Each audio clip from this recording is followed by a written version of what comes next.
Warning, the RCWR Show with Lee Sanders is intended for a mature audience only. The following is an Infinity One Productions presentation, keeping it honest, insightful, and interactive. Covering the latest in wrestling and beyond since 2011. You're listening to the RCWR Show. Now, your host, live from the nation's capital in Washington, D.C., as featured on Wrestling8.com and TNA Insider, Lee Sanders.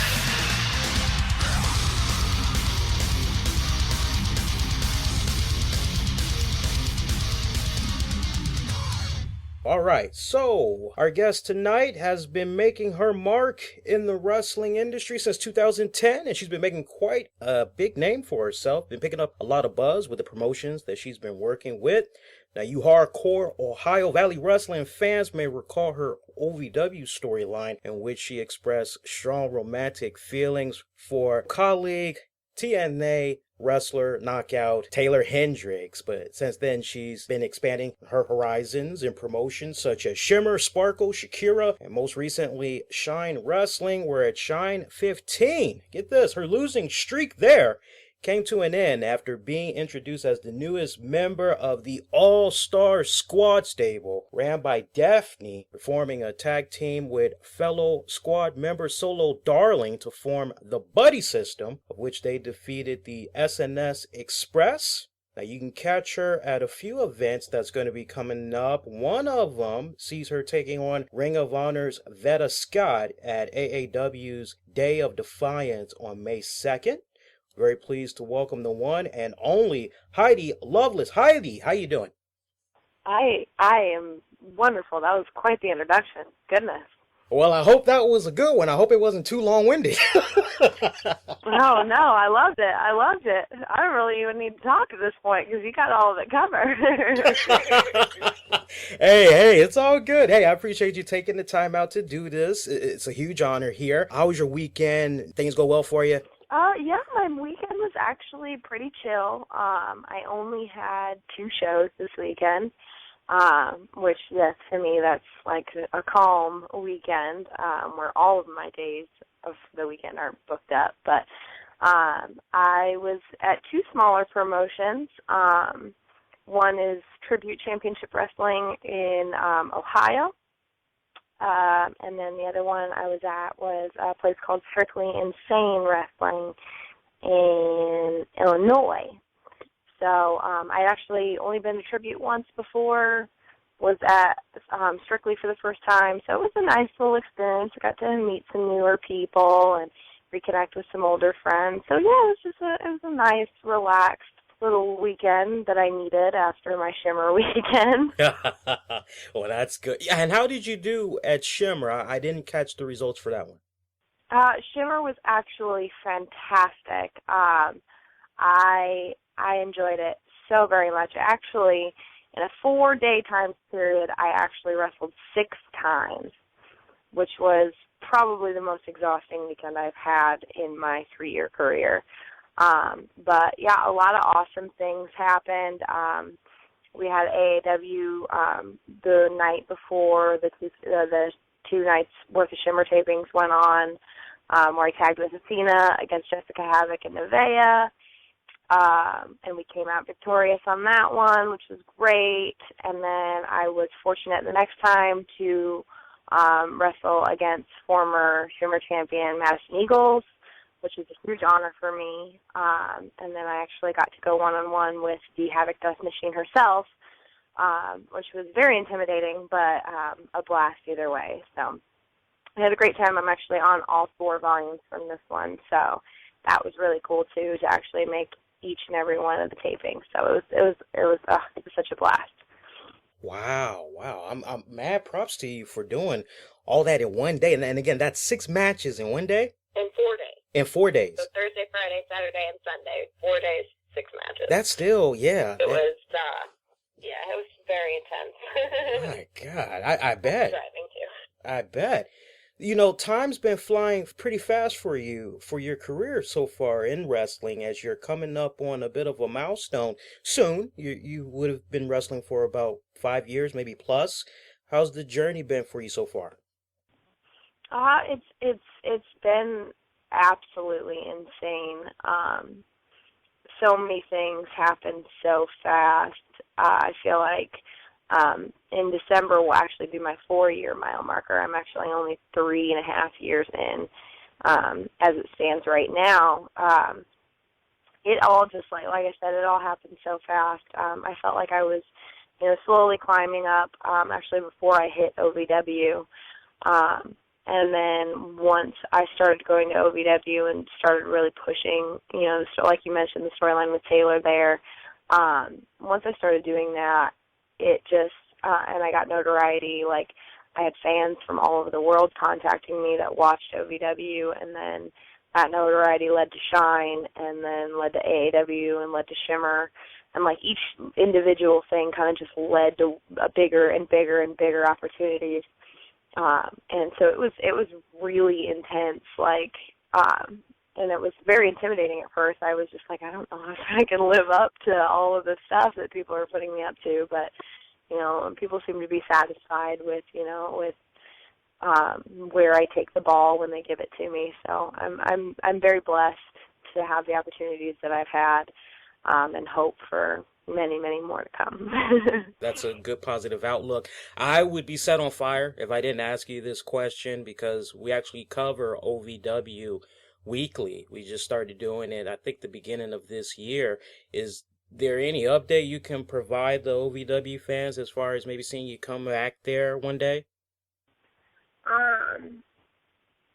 At this particular moment, more than likely, I'm moving out of Louisville. I'm moving away from Louisville. So I'm actually moving back home to where my original stomping grounds are, up in northern Indiana. So just to be closer to my family and everything, because I've been away from them for quite a few years now since I actually started training in wrestling. And now that I feel like I'm in a good place in wrestling, I really want to be able to spend some time with my family and make sure that they know that they're an important part of my life too. So more than likely I will not be returning back to OVW, but I did adore my time there. I learned so much, and I owe them quite a bit of notoriety to any success that I have, just because they really, really helped me put myself on the map. Right.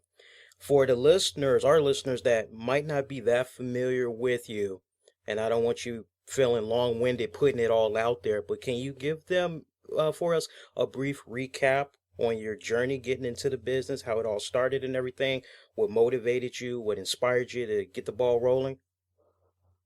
Sure, absolutely. I am very different than a lot of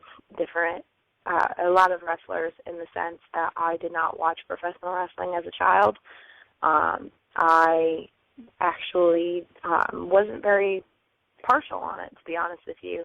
My childhood best friend, her whole family was very, very into it. They had everything you could possibly imagine, every DVD, every action figure, every pay-per-view, everything was all over their house. I, however, would go over there and watch it and just be like, this is cool. Like, I wasn't very into it. And then her older brother actually started doing it independently. And we would go to these shows and watch him, and I loved being a part of it. I loved, as a fan of it, I loved being a part of it, and it was actually like seeing it all for the first time. And I met a lot of people throughout that, and then I actually went to college for a few years, and during the summer of my sophomore year of college, a friend of mine was having a cancer benefit show because his father had passed away from pancreatic cancer that benefited hospice. I was like, it's right down the street from me. I'd like to go. And then that was actually the first time I'd ever seen a women's match before.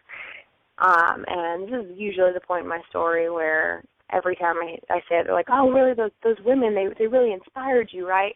Well, actually, it was the opposite. The women's match was very uncomfortable to watch. Like, it was, and by no means I will not say any names or anything, but it was very hard to watch for me, and because I could tell that the women weren't necessarily trained, and they didn't look very good in spandex. So I was to that point where I was like, you know what, I could do this. Like, I know enough people here, like, I could do this. And so, the next couple of weeks I started training, and then immediately just fell in love with the art of professional wrestling. Like, I absolutely adored every single part of it.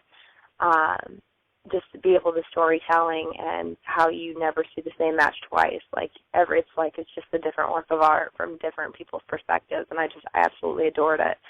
And I really love the fact that I wasn't a fan as a child, because now I can be a fan as an adult, but in the same sense, if that makes any sense to you. But yeah, like it to me, it's like seeing and experiencing everything for the first time. Interesting. And what were you majoring in? I actually majored in special education, so I wanted to be a special education teacher, but ended up falling in love with wrestling and pursuing that to the nth degree, which meant that school kind of had to be put on hold. So any children that are listening, stay in school. I don't regret anything that I've, as far as, not going back to school or anything. I don't regret it because of the experiences that I've been able to go, to do, the places I've been able to visit. And then shortly after that, after I did all that, I went to the School of Rock, who is my original trainer, is Billy Rock, out of Lafayette, Indiana. He did a lot of work with Chikara and some work with Ring of Honor and everything, and he really showed what wrestling could be and the potential that it could be, and really believed in me and treated me like one of the boys. So. And then the rest was pretty much history? Yep, pretty much. Okay. Now, following up how you got into the business, I think I got a good question for you here. If any, what was the biggest misconception about wrestling you didn't realize until you got deeply involved in it? That's a very good question. My biggest misconception about wrestling. Honestly, as a fan, probably the biggest, I wouldn't, at least, maybe not the biggest, but my first realization as a fan who then became a wrestler, you know what I mean, like making that transition period into an actual wrestler, was the amount of what it takes a toll on your body. So my stepmom actually told me one day that she thought that it was mattress springs that were underneath the canvas. It was padding and then mattress springs underneath it. That's what she thought that we hit. So yeah, and so that was honestly just for me alone, just people, just anything as a simple, just hitting the mat in general. That's something as simple as that at first, until you condition your body to do so, can be one of the most painful things in the world. You know what I mean? Just how, and then over time, just little things. I have so many injuries right now. I'm only 3 years in. My knees, my shoulders, my ankle, all kinds of stuff takes such a toll on your body, and what these performers go out of their way to do to really wow the crowd. You know what I'm saying? That was probably my biggest misconception, watching it and then experiencing it. I definitely agree with you, yeah, because several years back when I was much younger and I had a lot of free time, I was helping out my pretend sister and her husband at the time, and they had built their own little ring, and they had their own little promotion that they did in the backyard, and they would charge people $5 that wanted to see them, okay? And I was like, well, one day I said, after drinking a couple of cans of beer, I said, I'm gonna be a wrestler too. And I think my name was El Negro, because I actually had a luchador mask. All right, I'm this big dude, I had a luchador mask. And I told my friend, I said, give me a DDT. He's like, are you sure? I said, yeah. Yeah, give me a DDT. So he gave me a DDT, and I said, give me a body slam. And I told him to do an elbow drop off the top turnbuckle, and that was the last time. I was like, After you all know, that, you were done. yeah. So I definitely respect what the hell you guys go through physically. One misconception that I keep coming across, and I want to pick your brain on this, and it came as early as last week that I came across it, and that's you got a small group of fans who feel that if a wrestler is a wrestler, that they're rich. Like, take for instance, wrestler Jesse Neal. That guy worked in TNA briefly. He left on his own accord to pursue other interests for him and his family. Now, folks had spotted him working at a Walmart. They began cracking jokes online. He nicely defended himself, saying basically he's doing what he has to do to make ends meet.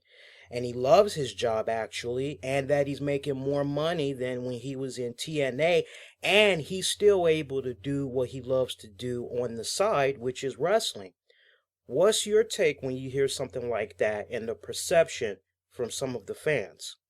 I think at first that the perception that wrestlers do make quite a bit of money, especially ones that may necessarily be contracted, even ones that aren't, depending on what type of fans, because there's obviously all kinds of different genres of fans, and because we are conditioned from the very beginning to carry ourselves like we are, we are superstars. We are somebody that the fans want to envy. And along with that, it comes hand in hand of, okay, well, this person's super successful. I really want to be like this person. And then it automatically comes hand in hand with, well, this person must be wealthy. Because you portray yourself, you go tanning, you work out and you try and, have the best gear, everything like that, and you want to portray yourself as that superstar. And to some fans in their head, that's the first thing that they think of. Okay, well, because this person looks this way, you know what I mean, he or she's got to be wealthy. You know what I mean? But the fact that, they had fans, and I have heard not just of Mr. Neal himself, but like of different people who have gotten crap about, there are certain ones that are bartenders, there are certain ones that work at gas stations, you know what I mean? I do believe that wrestling, especially in contracted things like that, like can tend to be, a very underpaid sport, considering, like I said, what people put their bodies through and everything like that. But you do what you got to do, and I feel like it hurts me to hear that people would say stuff like that about him online, just because, he's doing what he loves still, and he doesn't have to do what he loves. He can just still make that ends meet, but he's still pursuing something that he loves and doing something that makes him happy, which to me is and still putting food on the table for his family. To me, that's wealthier than any amount of money could be. Yeah, here. Good words. I couldn't help but notice that little bit of a gap that you had from Shine 7 to 15, as now it seems like your appearances with the promotion is more frequent. Is this a sign we'll be seeing more of you in the promotion? I know we got those curious fans that want to know, especially the Shine fans, because we definitely cover the Shine promotion from time to time. Actually, just for a while, between the 7 and 15 area, I am also, like you had mentioned, I'm also located, I also work for the promotion of AAW over in Berwyn, Illinois, and I am one of their main girls over there, and I enjoy working there very much. And so it was very difficult because they were probably obviously not on purpose, but they were constantly scheduling on the same day. And I had already actually booked myself straight through that year, or like that time period between Shine and AAW. I'd already booked myself up with AAW. And so when the promoters of Shine came to me and were like, hey, can you do this date? I'm like, oh, no, I'm booked to AAW that day. Can you do this date? Nope, AAW that day. Can you do this date? Nope, AAW that day. Like, it killed me to have to say that, but I'm one of those people that's very strong about, if I've made this commitment to this person, then I have to stick with it, especially with a promotion like AAW that's done so much for me and so much for my career. Like, I had to stick with it, and and it hurt me because I enjoy Shine so much, and it's just such a wonderful experience for me. So it seems like these days we're able to kind of make it seems like these days they aren't scheduled necessarily on the same day. I don't think it has anything to do with me. I think it's just chance, but it seems like they're able to do different dates. So I'm able to come down a lot more, so I'm hoping it's a consistent thing to where I'll be able to continuously come back, and like you said, be with the buddy system and Daphne and the All-Star Squad and everything like that. It's just a really cool atmosphere to be around. So basically, Shine fans need to stay tuned. Yeah, basically. Fair enough. Now, one thing I've been noticing the past few years, and that's there's been somewhat of a young girls movement with the likes of you, WWE's AJ Lee, Paige, Leah Von Dutch, and a few others that's really been captivating the audience, being so young and coming off really respecting not just the wrestling business, but really trying to make women's wrestling be respected with great personalities, in-ring ability. How or why do you think this movement came about? And I got a second part to that question, and that's, do you feel with young women such as yourself breaking into the business so early that maybe this is going to ignite something with promotions to maybe recruiting younger talent? Advantage to that is obviously being able to get in earlier training. I mean, we see folks from the basketball, football industries being recruited like straight from high school, give or take. I love to see that, so many women are coming in, both in the independents and, into the WWE and TNA and everything, like just younger women of my same age, and just really just taking over. I think I'm not sure what right now is the biggest thing. I think it's just I think honestly it has to do with our mentors. Depending on who you look up to and who is really taking you under their wing. I think we've had so many good ones to look up to, and that have taught us, well, this is how you need to handle yourself. This is how you need to present yourself, and this is how hard you need to work to get to where you need to be. I think because all of us, and I can speak for myself especially, I've had so many good people in my life that have been able to really give me the rundown of, if you want to be viewed in this way, if you want to be viewed as a professional wrestler as opposed to just a women's wrestler, if you want to be viewed as a good quality professional wrestler, then this is how you need to carry yourself. And I know of a lot of really good women's wrestlers that don't necessarily need to hype up the sex appeal in order to be considered quality. You know what I mean? So that's always been a big thing in my career. It's just I don't feel like it's necessary in order to become successful. And I feel like we are looked up to so much, as entertainment figures, as public figures in general. I feel like we are looked up to so much, and especially we do have a younger audience, and I never want to influence a young girl or anything like that in a way where she feels like she needs to do anything other than just work hard to become successful. So I really see a lot of really good girls coming up in the business that I know for a fact that have had such great mentors in front of them, and it makes me really happy to see that that it's just good quality women's wrestling that is just taking over. If you can, put some names out there of some of the other younger girls you feel that folks need to be checking out if they haven't already. There are a lot of ones that I have come across. One in particular that I noticed especially this last weekend, the one that I will name is Kaylee Ray. She is from Scotland. She was actually on SHIMMER in New Orleans as well as SHIMMER this past weekend, and competed in Girls Night Out with us over at AIW in Cleveland. The girl is just amazing. She's just the sweetest person I've ever met, just a good, amazing human being, and is good, damn good.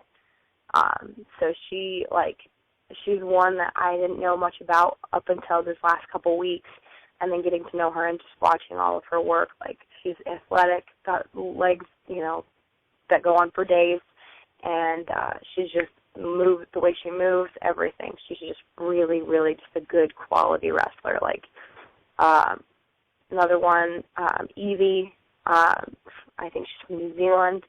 Another one that I'm really impressed with. And then some of the girls that, even in like, they're younger but still influenced me, you know what I mean? Like, Kimberly, a couple other girls, like Hanaya Huntress is one of the ones that's just now up and coming that I've known for quite a while. Really, God, that girl is super athletic. It's just ridiculous what this girl could do. I can't even jump, and she's just bouncing off the walls all around me. So just really good girls that I'm just honored to be able to work with. I noticed that you take on a lot of males as far as in-ring matches. What's more fun? Yeah, what's more fun for you, taking on the males or the girls? Honestly, I enjoy both because I can tell different stories with both. And it's a blast for me either way. I really enjoy wrestling with men because I enjoy being the underdog quite a bit. I enjoy being the one that from the beginning is counted out, but, that puts up a fight and proves everybody wrong. Like, that's been, kind of my go-to for a long time, is if you've learned anything about me or if you know anything about me, it's that I can take a beating. So that was actually told at the first National Pro Wrestling Day I was in. I just pretty much got my butt kicked for about 15 minutes by two grown men. So I enjoy that, being able to tell that story and being able to, to be that person. And then with women, honestly, it just depends. Like, I love being able to meet these different characters and meet these different women that have such a different style, and that, you can really incorporate into it and learn different things from. So, I enjoy both. Talk about times have changed, though, because, it's so cool to see girls like you wrestling the guys, because that's always been something that I've really enjoyed, is seeing the girls take on the guys. And I go as far back, like when China really came to the scene, and she was fighting guys, and I'm like, oh, this is awesome. But it's kind of like back then you had so many guys that were like, well, I don't want to be beaten by no girl, yuck, and now it's kind of like, you fast forward how the times have changed. It's like now it's just all about putting on a really great match. It's all about great entertainment. Yeah, no, I love it. I love it. That's one thing, like you said, things have changed. I'm hoping it may not be in my lifetime. It may not be, in the next lifetime, but I really genuinely feel like professional wrestling will never die. Like, there are too many fans out there. I don't think it'll ever die off. I think it will always be a form of entertainment, but I'm hoping, within the next few lifetimes that, that the world will be able to accept it a little bit more, because it is very difficult. It's difficult for, fans and sometimes other wrestlers. Like, it's difficult. Like you said, there are certain guys that are like, I don't want to lose to no girl. Like, there's still guys out there like that. I've come across a few of them, but you know what I mean? Like, if you can genuinely make it, to where it, make it a true story and make it, to where it makes sense.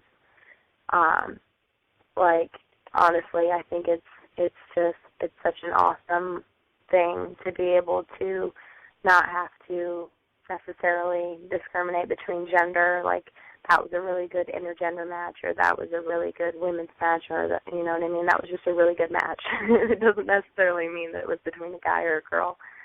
And I know they've done it a couple times in the WWE with, I want to say they might have, I think I heard they did it with Emma, but I'm not 100% sure. I knew they did it with somebody to where they wrestled a guy, and I'm just hoping that that's just the first step, that one day they'll actually, go all the way through with it. and be able to let some of the girls wrestle with the guys. You and me both. Yeah, definitely. I know you got some events coming up. Tell the good folks about them. Plug away, and also let them know how they can stay in contact with you for all the very latest. Okay. Well, if you want to contact me in any way, my email address is very easy. It's HeidiLovelessWrestler@gmail.com. So if you have any questions or any booking information or anything like that, that's how you can contact me. I also have Twitter, which my Twitter handle is @VintageHeidi. And then I do also have a Facebook as Heidi Lovelace. Some upcoming events, because I am so terrible with dates, I'm actually just going to flip through my book here and see what we got coming up. I know that sounds terrible, but coming up, one that I'm very excited about is going to be the AIW J-Lit tournament. I'm one of the few females that's involved in that one. That's in Cleveland, Ohio. It's a 2-day-long tournament. I actually make it past the first round, so let's hope that. I actually have also I've also been announced for Queen of the Death matches for IWA Mid-South. That I'm very excited about. That is actually Saturday, June 28th. I want to go ahead and just, because this is an interview, I want to go ahead and just clear the air here. I am in no way whatsoever a deathmatch wrestler. I don't consider myself a deathmatch wrestler. I am an open-minded wrestler that would like to try it and see, how far I can get in the tournament and just see where it goes. I've gotten so many emails and comments and everything like, she's not a deathmatch wrestler. What is she doing in this tournament? Like, what is wrong with her? I'm just an open-minded human being. I just want to try everything I can possibly try before this crazy sport puts me out completely. So nothing wrong with that. I think anybody can respect that. I mean, yeah, you're an equal opportunity fighter. That's all. That's a very, very good way to put it. Yes. Yeah. So those are the bigger ones. There's a lot of big things coming up in IWA Mid-South that I'm very excited about. May 1st, I actually get to wrestle one of the women that I looked up to my entire life. Maybe not my entire life, but my entire career, which is basically my life. Mischief is who I get to wrestle on May 1st, here coming up for the IWA Mid-South show, and it's just, honestly, it's an honor to step in the ring with her in general. Her and Del Rey were probably the top two that I watched as I was training, to just be like, wow, they're different than anything I've ever seen before. Like any diva, anything, like they are different and they can go. So it's an honor to step in the ring with her. So those are the things I've got coming up for the most part, the things I'm excited about and looking forward to. So. Awesome. Well, I'm definitely looking forward to that Mischief match. Yeah, I've actually been a big fan of her work recently. So, yeah, I look forward to trying to see you throw it down with her. Well, Heidi, I definitely appreciate you taking the time out to do this. It means a lot. You're more than welcome to come on back to the show, whether it's to talk all things wrestling or some random stuff. We'd love to have you back. We're definitely following you on Twitter and Facebook. So if we can, let's stay in contact and hope to have you back one day. I will do that. Thank you very much for having me. All right. You enjoy the rest of the night and be safe. You too. All right. Thank you. Bye.